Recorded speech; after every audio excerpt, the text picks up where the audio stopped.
डमड्डमड्डमन निनाद वड्डमर वयम चकार चंड तांडवम तनोतु रे शिव शिवम। धगत धगत धगत जवल ललाट पट्ट पावके किशोर चंद्र शेखरे रति प्रतिक्षण मम। धराधरेन्द्र नंदिनी विलास बंधु बंधुरा स्फुर दिगंत संतति प्रमोद मान मानसे। क्योंकि शायद कम लोगों को यहां ये मालूम हो कि संस्कृत विश्व की सबसे वैज्ञानिक भाषा है। सेम पेट्रोदा यहां बैठे हैं, वो साक्षी होंगे इस बात के कि जब दुनिया में टॉकिंग कंप्यूटर बनाने की बात चली तो प्रश्न उठा कि कौन सी भाषा उसके लिए चुनी जाए, क्योंकि कंप्यूटर का अपना कोई विवेक नहीं होता। जो आप बोलते हैं वही वो लिखता है, और जो लिखा जाता दिया जाता है उसी को वो पढ़ता है। इसलिए भाषा व्याकरण की दृष्टि से भी वैज्ञानिक होनी चाहिए और ध्वनि की दृष्टि से भी। जो बोला जाए वही वो पढ़े। आज गर्व से माथा ऊंचा करके कह सकती हूं कि विश्व की तमाम भाषाओं की समीक्षा करने के बाद जिस भाषा को सर्वथा उपयुक्त पाया गया कंप्यूटर के लिए, वो संस्कृत है। क्योंकि जैसे अंग्रेजी में NO नो भी नो है और KNOW भी नो है। अब अगर आप कंप्यूटर को बोलें आई नो दिस, तो लिखेगा INO नो दिस, कोई अर्थ ही नहीं निकलेगा उसका। कहीं T साइलेंट हो जाता है तो कहीं E साइलेंट हो जाता है। बोलते हैं, लिखते हैं एंटरप्रेन्योर, बोलते हैं एंटरप्रेन्योर। वो विवेकहीन कंप्यूटर कैसे देखेगा इसको? लेकिन संस्कृत में जो बोला जाता है वही लिखा जाता है।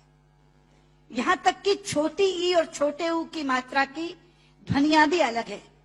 इति, यदि आपने छोटा बोला तो इति, लेकिन दही बड़ी की मात्रा बोला तो दही।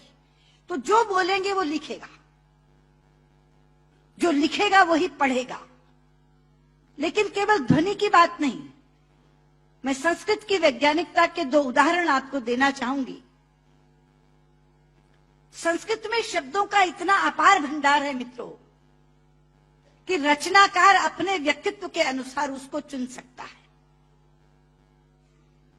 एक प्रसंग है रामायण का कि जिस समय भगवान श्री राम लंकेश पर विजय प्राप्त करने के लिए लंका जाते हैं तो भगवान शंकर की आराधना करते हैं। वो स्तुति जिसमें करते हैं वो रामचरितमानस में रुद्राष्टकम के नाम से समाविष्ट किया गया है। रुद्राष्टकम के शब्द हैं, नमामि शमीशान निर्वाण रूपम विभुम व्यापकम ब्रह्म वेद स्वरूपम निजम निर्गुणम निर्विकल्पम निरीहम चिदाकाशमाकाशवासम भजे। लेकिन उसी समय श्री राम पर विजय प्राप्त करने के लिए रावण ने भी आराधना की थी, स्तुति की थी, और उसने अपना स्तोत्र स्वयं रचा था जो शिव तांडव स्तोत्र के नाम से प्रसिद्ध है। शब्द हैं, डमट डमट डमट डमन निनाद वड्डमर वयम चकार चंड तांडवम तनोतु रे शिव शिवम। धगत धगत धगत जवल ललाट पट्ट पावके किशोर चंद्र शेखरे रति प्रतिक्षण मम। धराधरेन्द्र नंदिनी विलास बंधु बंधुरा स्फुर दिगंत संतति प्रमोद मान मानसे। यहां बैठे किसी एक 5 वर्ष के बालक के सामने यदि मैं केवल ये 2 श्लोक रख दूं और ये कहूं कि बच्चा ये बताओ इसमें से कौन सा रावण ने रचा होगा और कौन सा राम ने पढ़ा होगा, तो बिना कुछ जाने वो कहेगा कि डमट डमट डमट डमन ये रावण का श्लोक होगा, क्योंकि शब्द उसके व्यक्तित्व से मेल खाते हैं। और नमामि शमीशान निर्वाण रूपम राम ने कहा होगा। यह है संस्कृत की वैज्ञानिकता। एक और उदाहरण देती हूं, आप हैरान हो जाएंगे। संस्कृत के एक रचनाकार हैं दंडी। उनका एक नाटक है 10 कुमार चरितम, जिसमें 10 राजकुमारों की कथा है अलग अलग। उसमें एक कथा आती है राजकुमार विश्रुत की। प्रसंग है कि वो आखेट के लिए शिकार करने के लिए जंगल में जाता है।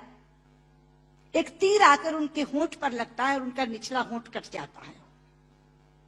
मित्रों, इस प्रसंग के घटने के बाद कथा अनेक पन्नों में चलती है। कितने ही संवाद विश्रुत बोलता है, लेकिन दंडी ने पूरे संवादों में कहीं भी ओष्ठांग का प्रयोग विश्रुत से नहीं करवाया है। ओष्ठांग क्या है? पूरा अल्फाबेट हिंदी का जो पवर्ग है वो ओष्ठांग है। प, फ, ब, फ, म। प, फ, ब, फ, म दोनों होंठ मिलाकर बोले जा सकते हैं। अगर दोनों होंठ में से एक होंठ नहीं है तो आप प नहीं बोल सकते, ब नहीं बोल सकते, भ नहीं बोल सकते, म नहीं बोल सकते। ये पवर्ग ओष्ठांग है। तो अगर उसका एक होंठ कट गया तो उसने पवर्ग का उच्चारण कैसे किया, ये कोई भी प्रश्न कर सकता था रचनाकार से। इसलिए अनेक संवादों में कहीं भी ओष्ठांग का प्रयोग नहीं है। यह है संस्कृत की वैज्ञानिकता। लेकिन लोग आजकल कहते हैं कि संस्कृत तो बोलचाल की भाषा नहीं बन सकती, संस्कृत कभी जनभाषा नहीं रही। शायद इससे बड़ी अज्ञानता की बात कोई दूसरी नहीं हो सकती। संस्कृत जनभाषा रही है। छोटे लोग, अनपढ़ लोग, बिना विद्यालय में गए लोग संस्कृत बोलते रहे हैं। राजा भोज के काल में एक प्रसंग आता है कि राजा भोज एक बार अपने प्रजा का हालचाल जानने के लिए जंगल से जा रहे थे। सामने से एक लकड़हारा आ रहा था। उसने लकड़ियां काटकर अपने सिर पर रखी हुई थी, पसीनों पसीन था। राजा ने लकड़हारे को देखा तो तब संस्कृत में ही बातचीत होती थी, संस्कृत ही जनभाषा थी। तो राजा ने लकड़हारे से कहा, किमते भारम बाधती, क्या ये भार तुम्हें कष्ट पहुंचा रहा है? लेकिन बाध शब्द जो है मित्रों, वो धातु है जो परस्मयी पदी नहीं चलती, आत्मनेपदी चलती है। संस्कृत में दो तरह की धातुएं हैं। परस्मयी पदी चलती है बाधती, बाधता, बाधंती, और आत्मनेपदी चलती है बाधते, बाधेते, बाधनते। बाध शब्द जो है वो आत्मनेपदी में है। तो लकड़हारा जवाब क्या देता है? भारम न बाधती राजन यथा बाधती बाधते। कि राजा, मुझे ये भार कष्ट नहीं दे रहा जितना आपके मुंह से बोला हुआ बाधती शब्द कष्ट दे रहा है, क्योंकि बाधते शब्द का अशुद्ध उच्चारण आपने किया है। ये शब्द बाधते होना चाहिए। भारम न बाधती राजन यथा बाधती बाधते। तो कौन कहता ये जनभाषा नहीं रही? ये जनभाषा रही है। लेकिन आज मैं शंकर जी से कहना चाहूंगी कि आपकी साउथ इंडिया एजुकेशन सोसाइटी पर एक जिम्मेदारी आई है,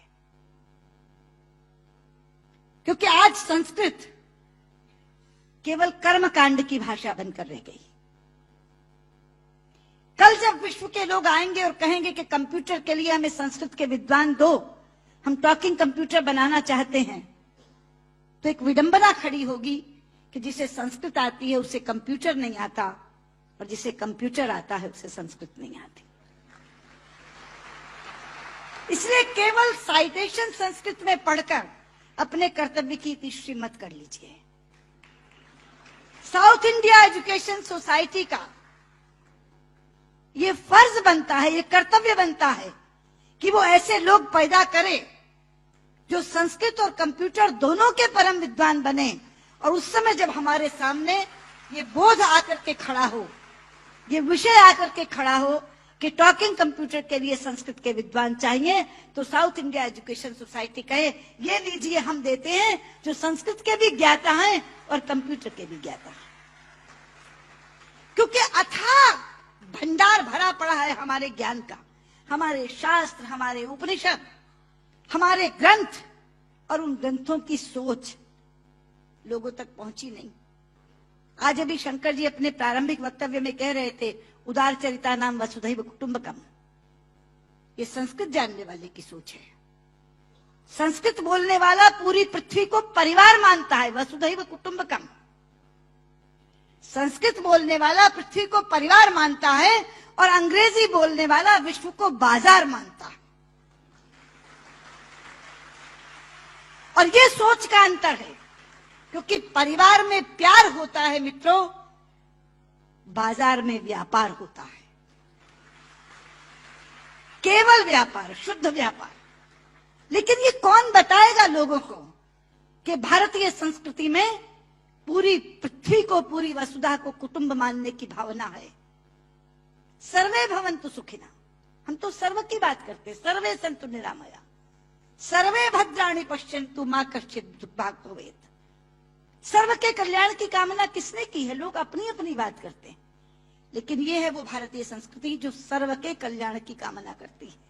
इसलिए बहुत ज्यादा आवश्यक है कि ये ज्ञान जो छिपा पड़ा है पुस्तकों में, केवल इस कारण नहीं पहुंच पा रहा कि ऐसी भाषा में है जो भाषा मृतप्राय होती जा रही है, जो भाषा केवल मंत्रोच्चार की भाषा बन गई है कि विवाह पद्धति करानी है, जन्म मरण कराना है तो पंडित जी को बुला लो, वो भी अपना आधा अशुद्ध और आधा शुद्ध बोल के चले जाते हैं, क्योंकि उनको भी कोई टोकने वाला नहीं, उनको भी कोई कहने वाला नहीं कि आप क्या कर रहे हैं। इसलिए साउथ इंडिया एजुकेशन सोसाइटी पर यह जिम्मेदारी आई है, आप इस काम को करें। और मैंने अभी जब आप बैठे थे तो मैंने आपसे कहा था कि जो 2.5 लाख का पुरस्कार आपने मुझे दिया है, मैं आपको वापस करती हूं। आप इसी पुण्य कार्य में आप उसका इस्तेमाल करें और ये काम आप जरूर करेंगे।